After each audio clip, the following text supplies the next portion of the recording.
Welcome to Collecting Chaos. My name is James, and today we've got a special. This one is something else. Comic Collector Geek on his channel every Friday puts out a challenge to other collectors and YouTubers. And this time it was a tough one. I had to find 10, my top 10. I don't know, but there's 10 of them. There are 10 that I could remember. Comics that have at least 3 reasons why they are key issues. In other words, 3 first appearances. It kicks off a major storyline. It's a first of a particular artist, whatever it happens to be. And I'll admit, this one was tough. I had to really think about it. But I think I've got it. Wasn't easy, but I think I've got it. And we're going to kick that off right after this.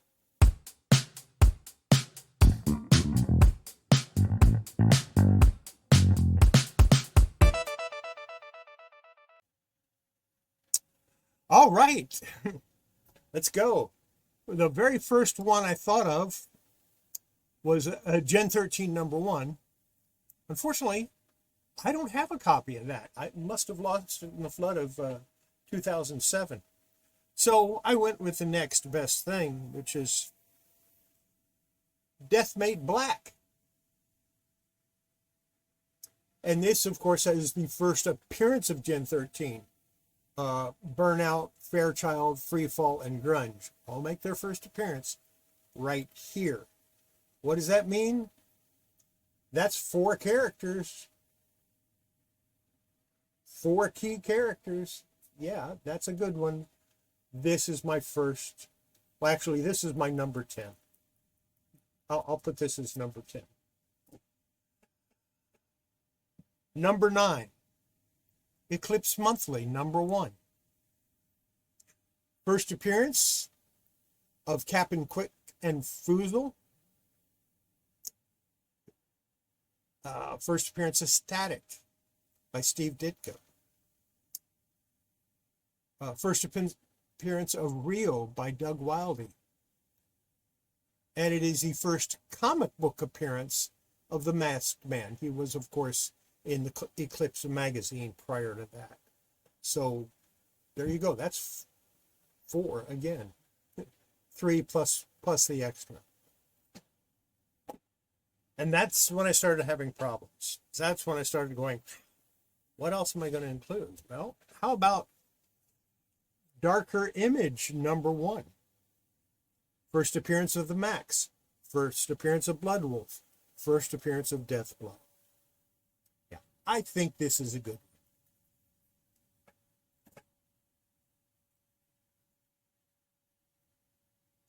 That was number 8. What do I have for number 7? How about Adventure Comics number 324 and the Legion of Super Outlaws?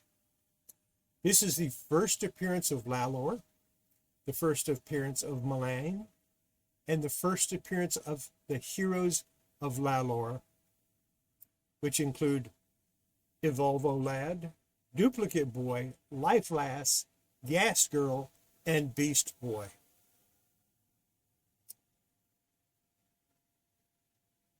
And this one has a terrible spine roll that I will be fixing right away. It's also a missing part up here, but I'm not going to worry too much about that.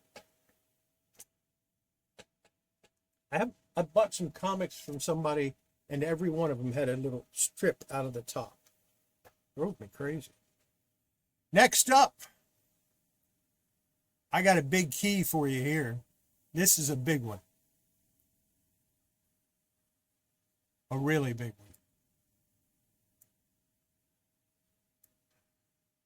It's Action Comics number 252. First appearance of Metallo.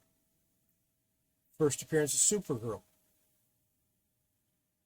First appearance of Miss Hart and Mr. Dixon, who were the headmistress and headmaster at the orphanage where Alana, or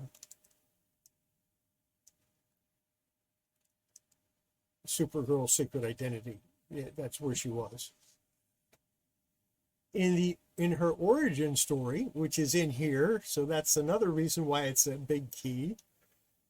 First appearance of Zor-El, her father. First appearance of Allura Inze, her mother, and the first appearance of Argo City.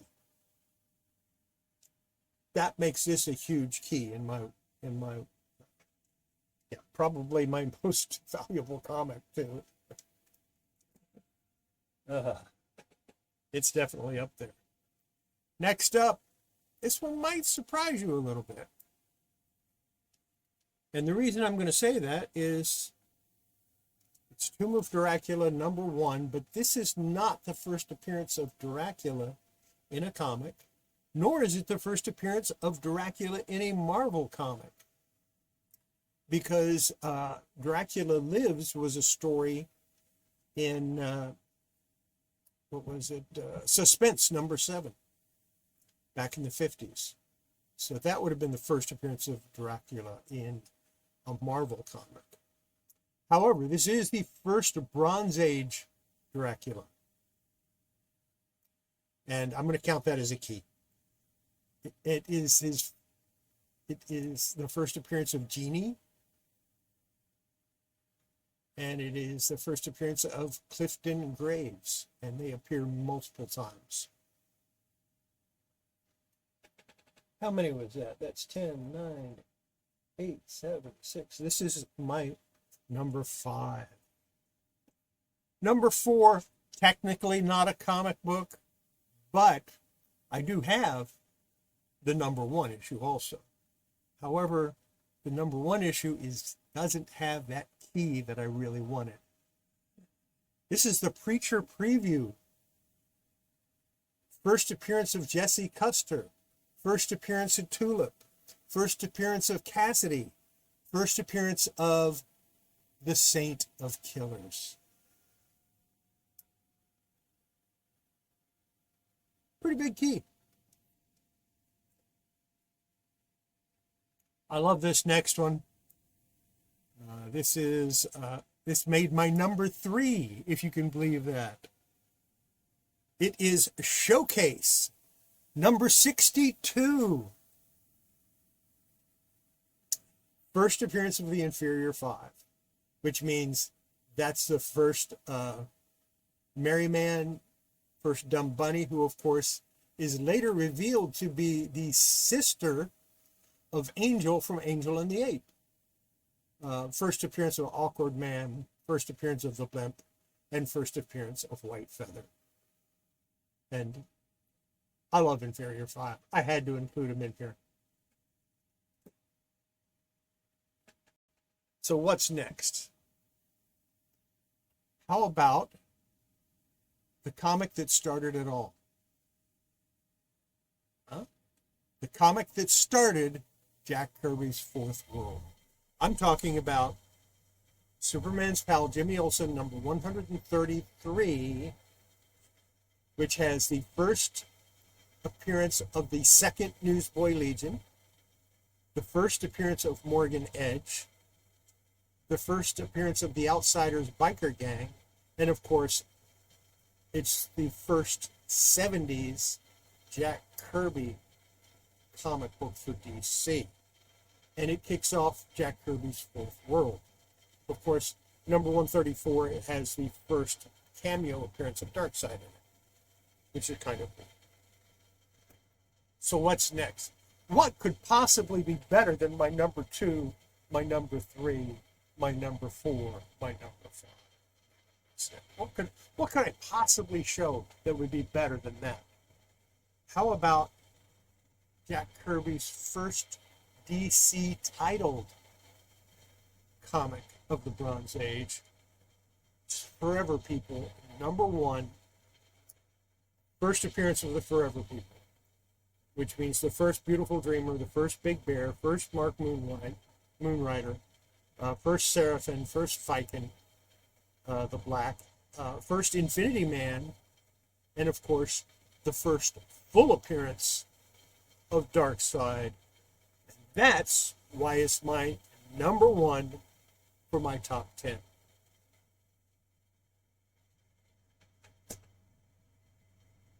So that's it for today. I've got another video in the works. It'll probably drop tomorrow.